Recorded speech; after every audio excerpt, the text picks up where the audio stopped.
Government అని చెప్తున్నా ఇన్ని పార్టీల మద్దతు మాకుంది. ఇన్ని పార్టీల మద్దతుతోటి ఏ పార్టీని కూడా మేము పరిపాలన చేయలేము. ఖచ్చితంగా దీని విషయంలో న్యాయం చేయండి. విభజన జరిగితే అంగీకారంతో జరగాలి తప్ప మీ లెక్కేంట్రా అని చెప్పి అవతల పారేస్తే ఊరుకుని సహించి భరించి నశించిపోవడానికి సిద్ధంగా మాత్రం ఆంధ్ర ప్రాంత ప్రజలు లేరు. ఖచ్చితంగా ప్రతిఘటన అంటే ఏంటో చూపించే అవకాశం ఈవేళ వచ్చింది. అందుకే కిరణ్ కుమార్ రెడ్డి పార్టీ అది అక్కడ అడ్మిట్ అవుతుంది. ఇవాళ కూడా పార్టీ చెప్పలేకనం ఎల్లుండి ప్రకటిస్తాను రాజమండ్రిలో అన్నాడు. ఇది అడ్మిట్ అయితే విజయం సాధించినట్టే. ఇది అడ్మిట్ అయ్యిందా సుప్రీంకోర్టు రాజ్యాంగ ధర్మాసనం ఖచ్చితంగా వెళ్ళి పార్లమెంట్కి పంపిస్తుంది రాజ్యాంగ సవరణ చేయాలని. రాజ్యాంగ సవరణ చేయాలంటే 2/3 మెజార్టీతో లోక్సభలో రాజ్యసభలో జరగడమే కాదు, ఈ దేశంలో ఉన్న అన్ని రాష్ట్రాల్లో సగం రాష్ట్రాల అసెంబ్లీలు దాన్ని ఆమోదించి పంపించాలి. ఒక ఆంధ్రప్రదేశ్ అసెంబ్లీ నుంచే మెజార్టీ తెచ్చుకోలేకపోయిన ఇష్యూలో ఈ దేశంలో ఉన్నటువంటి అన్ని రాష్ట్రాల్లోనూ అన్ని అసెంబ్లీల్లోనూ ఈ ప్రతిపాదన వెళ్ళి మెజార్టీ సాధించి వస్తేనే రాజ్యాంగ సవరణ జరుగుతుంది. ఈవేళ మన ముందు ఒక గోల్డెన్ ఆపర్చునిటీ. ఇన్నాళ్ళు పడ్డ కష్టానికి అయిపోయిందా, చచ్చిపోయిన పేషెంట్ ఇక పోస్ట్ మార్టం చేసేవలసిందే అనేటువంటి పరిస్థితుల్లో లేదు. పేషెంట్లో ప్రాణం ఉంది, బతికించుకునేటువంటి శక్తి అంటే సీమాంధ్ర ప్రాంత ప్రజలే. ఎందుకంటే మేము కాదు, మాకు అయిపోయింది, మా తరం అయిపోయింది. మీరు ఇవాళ తీసుకునే నిర్ణయంతో ఎవరైతే వస్తారో ఒకడేమో 80 మంత్రులు వస్తారు మన కేంద్రంలో.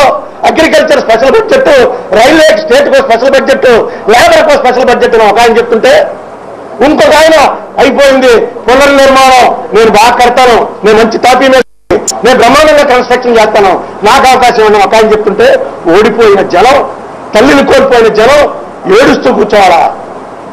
ఈయన చెప్పినట్టుగా అధికారం ఈయనకి అప్పచెప్తావా, లేకపోతే సమాధి బాగా కడతట సమాధి కట్టడానికి ఆయనకి అప్పచెప్తావా అని ఆలోచించాలా?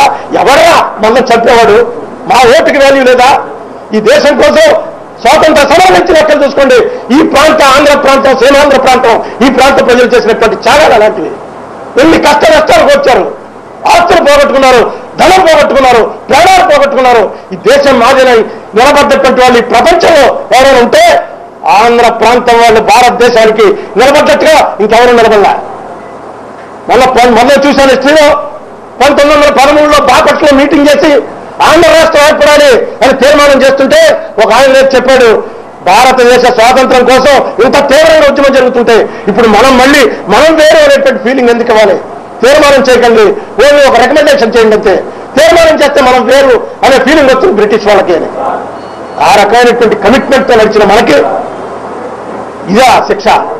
మన మాట వినరా, మన లెక్కే చేయరా?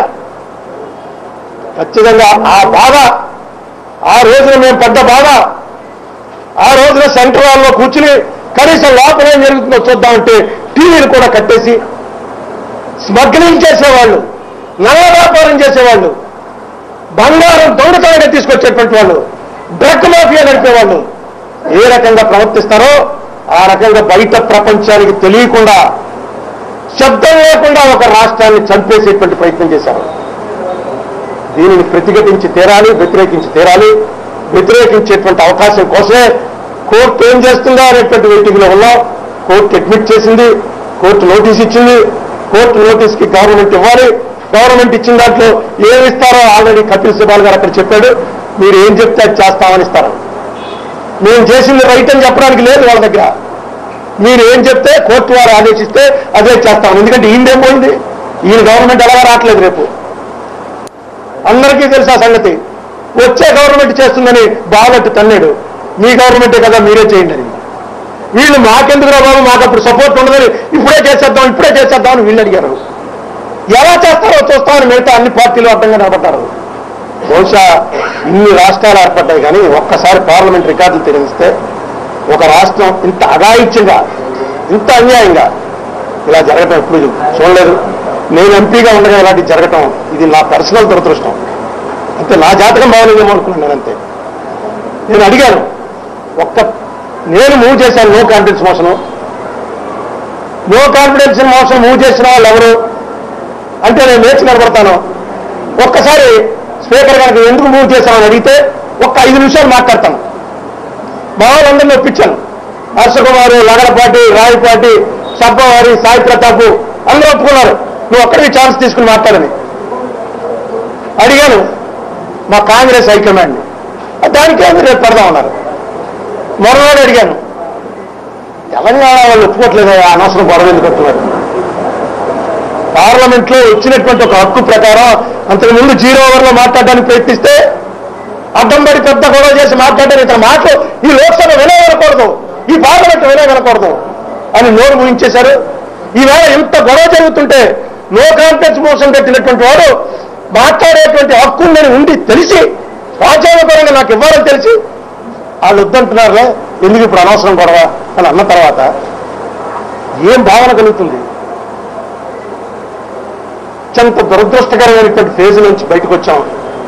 ఈవేళ ఈ దురదృష్టాన్ని అదృష్టంగా మలుచుకునేటువంటి అవకాశం వచ్చింది. నేను మీ ద్వారా సీమాంధ్ర ప్రాంత ప్రజలకి, ముఖ్యంగా తెలంగాణ ప్రాంత ప్రజలకు కూడా మనం చేస్తున్నా, మీరేదో మంచి జరిగిపోయినట్టున్నారు. మొన్న ముఖ్యమంత్రి చెప్పాడు 7,000 మెగావాట్ల కొరత వస్తుంది వాళ్ళకి, ఇప్పుడు దాకా వాళ్ళకి, ఆంధ్ర వాళ్ళకి అందరికీ సమానంగా విద్యుత్ కొరత చేస్తున్నాం, కానీ ఈ రాష్ట్రం విడిపోతే 7,000 మెగావాట్ల విద్యుత్ కొరత వస్తుందా చూసుకోండి అని చెప్తే ఆ వాళ్ళ ఇతనికేం తెలుసు నోటికి వచ్చినట్టు మాట్లాడుతున్నాడని చెప్పినటువంటి వాళ్ళు మొన్న కేసీఆర్ గారు చెప్తున్నాడు 7,000 కాదుట 15,000 మెగావాట్ల కొరత ఉందిట. 15,000 మెగావాట్ల కొరత ఉంది తెలంగాణకి, అర్జెంటుగా మా పవర్ ఎక్కడి నుంచి ఇస్తారో చెప్పండి అంటున్నాడు. విశేషాలు. నమస్తే.